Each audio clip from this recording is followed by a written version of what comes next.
otak kita ternyata punya sebuah cacat desain yang aneh. Cacat ini bikin rasa sakit karena kehilangan Rp100.000, terasa jauh lebih menusuk daripada rasa senangnya saat menemukan uang dengan jumlah yang sama. Ini bukan sekadar perasaan, tapi sebuah program kuno yang tertanam di kepala kita, sisa dari zaman nenek moyang kita yang bertahan hidup di alam liar. Dan program inilah yang tanpa sadar seringkali membuat kita mengambil keputusan finansial yang buruk, baik di pasar saham maupun saat kita scroll marketplace di tanggal kembar. Fenomena ini punya nama, loss aversion, atau keengganan untuk merugi. Para ilmuwan, bahkan yang memenangkan hadiah Nobel, menemukan bahwa dampak psikologis dari kerugian itu bisa sampai 2 kali lipat lebih kuat dibandingkan kenikmatan dari keuntungan yang nilainya setara. Jadi, kalau untung 100.000 itu rasanya plus 1 poin kebahagiaan, maka rugi 100.000 itu rasanya minus 2 poin. Sakitnya tuh double. Untuk ngerti kenapa bisa begini, kita harus sedikit bedah cara kerja pikiran kita. Kita itu nggak mengevaluasi untung rugi dalam angka absolut. Pikiran kita selalu butuh patokan, atau yang disebut titik referensi. Misalnya, harga saham Rp1.000. Buat orang yang beli di harga 800, itu adalah keuntungan. Tapi buat orang yang beli di harga 1.200, itu adalah kerugian. Angkanya sama, Rp1.000, tapi rasanya beda total, tergantung dari mana kita memulai. Nah, disinilah keanehan otak kita mulai terlihat. Saat kita berada di posisi untung, kita cenderung jadi penakut. Kita jadi lebih suka keuntungan kecil yang pasti, daripada mengambil risiko untuk keuntungan yang lebih besar. Misalnya, disuruh pilih antara dapat pasti 500.000, atau lempar koin dengan peluang dapat 1 juta, kebanyakan dari kita akan ambil yang pasti-pasti aja. Kita takut keuntungan yang sudah di depan mata itu hilang. Tapi, ceritanya jadi beda 180 derajat saat kita di posisi rugi.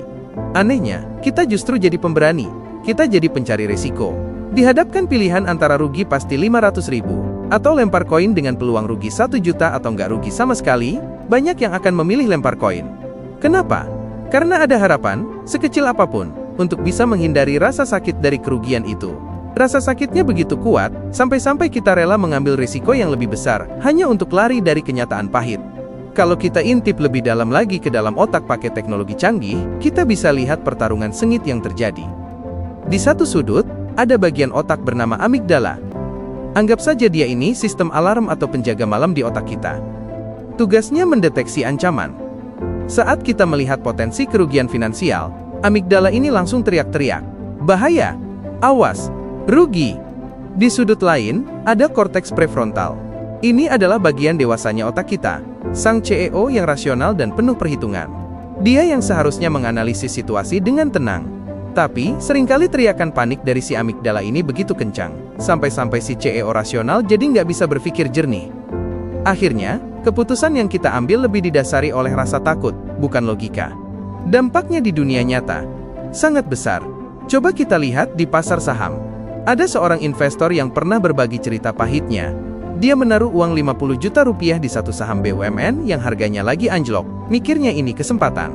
Tapi ternyata, harganya terus turun. Portofolionya merah. Secara logika, dia seharusnya jual untuk membatasi kerugian. Tapi apa yang terjadi? Dia malah ngeyel. Dia menolak untuk menjual, berharap harganya akan naik lagi, walau cuma sedikit biar ruginya nggak sakit-sakit amat. Ini adalah loss aversion, dalam bentuk paling nyata. Keengganan untuk mengakui kerugian, membuatnya menunda keputusan rasional. 7 bulan kemudian, dia akhirnya menyerah dan menjual. Uangnya yang 50 juta, sisa kurang dari 24 juta. Dia kehilangan 26 juta rupiah, setara biaya hidupnya selama 6 bulan. Sakitnya luar biasa. Perilaku menahan saham yang rugi terlalu lama sambil berharap keajaiban, tapi buru-buru menjual saham yang baru untung sedikit karena takut keuntungannya hilang, itu adalah jebakan klasik yang disebut disposition effect. Dan ini terjadi pada banyak sekali investor, bukan cuma di luar negeri tapi juga di Indonesia. Tapi jebakan ini nggak cuma ada di pasar saham. Ia menyusup ke kehidupan kita sehari-hari, terutama saat belanja online. Pernah lihat notifikasi flash sale berakhir dalam 10 menit, atau hanya 3 item tersisa? Itu bukan sekadar strategi marketing. Itu adalah serangan langsung ke amigdala kita. Mereka sengaja menciptakan rasa urgensi dan kelangkaan untuk memicu loss aversion kita. Fokus kita jadi bergeser.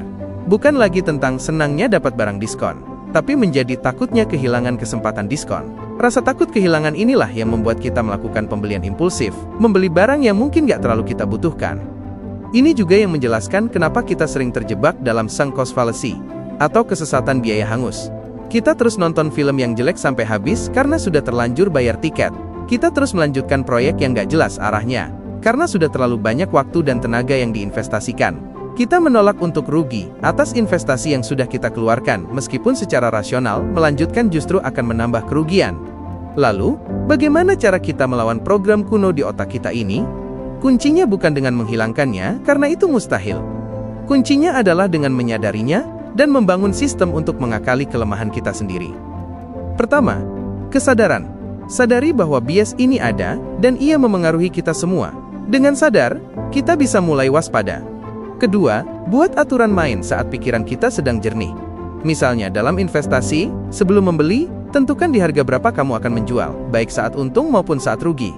Tulis aturan itu. Patuhi. Aturan ini adalah versi rasional dirimu yang melindungi versi emosional dirimu di masa depan. Ketiga, manfaatkan otomatisasi. Lakukan investasi rutin secara berkala, jadi kamu nggak perlu pusing mikirin kapan waktu terbaik untuk beli. Ini menghilangkan emosi dari pengambilan keputusan. Keempat, untuk keputusan besar, seperti membeli barang mahal, terapkan aturan periode pendinginan. Tahan diri selama 24 atau 48 jam.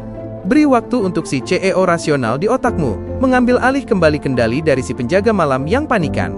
Pada akhirnya, memahami loss aversion adalah tentang memahami diri kita sebagai manusia. Kita bukanlah mesin hitung yang sempurna. Kita punya emosi, kita punya bias, dan itu tidak apa-apa. Dengan mengetahui di mana letak cacat desain dalam pikiran kita justru bisa membangun strategi yang lebih cerdas untuk menavigasi dunia yang penuh dengan ketidakpastian finansial. Nah, sekarang giliran kamu. Coba ceritakan di kolom komentar, pengalaman paling nyesek kamu gara-gara loss aversion. Mungkin pas nahan saham yang terus turun, atau kala belanja pas flash sale. Dengan berbagi, kita bisa belajar bareng dari pengalaman masing-masing. Dan kalau kamu merasa video ini membuka pikiranmu, jangan lupa bagikan ke teman-temanmu, biar makin banyak yang melek soal jebakan psikologis ini.